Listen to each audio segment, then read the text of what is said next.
నియోజకవర్గం ఓట్ల లెక్కింపు కోసం అన్ని ఏర్పాట్లు పూర్తి చేసినట్లు కలెక్టర్ క్రాంతి వల్లూరి తెలిపారు. రుద్రారం గీతం యూనివర్సిటీలో ఏర్పాటు చేసిన ఓట్ల లెక్కింపు కేంద్రాన్ని జిల్లా ఎస్పీ రూపేష్తో కలిసి పరిశీలించారు. కౌంటింగ్ సిబ్బంది ప్రతి ఒక్కరికి డ్యూటీ పాస్ ఇవ్వడం జరిగిందన్నారు కలెక్టర్.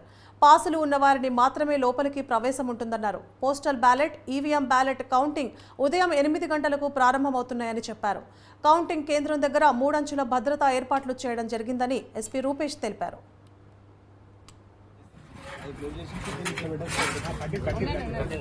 ఇవి ఇచ్చి దీనికి క్లోజ్ అయిపోతుంది సార్. ఈ కౌంటింగ్ స్టాఫ్ ఢిల్లీకి వెళ్ళిపోతుంది సార్. ఢిల్లీకి వెళ్ళిపోతుంది సార్. వీళ్ళకి వెళ్ళిపోతుంది ఈ కాలేజీలకు. ఎందుకంటే ఇక్కడికి వచ్చిన తర్వాత ఎవరు సైన్ బోర్డు ఒకటి చూసుకుంటే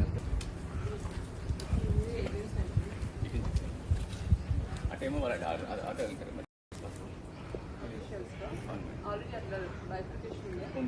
అక్కడ పోయి మళ్ళీ కన్ఫ్యూజన్ ఇక్కడి నుంచి అటు వెళ్తాం మేడం. 1 పేమెంట్ ఇక్కడ సైన్ బోర్డు వేసుకోండి. మధ్యలో 50 మార్కులు వేసుకుని వేసేసుకుని ఆ చివరి దాకా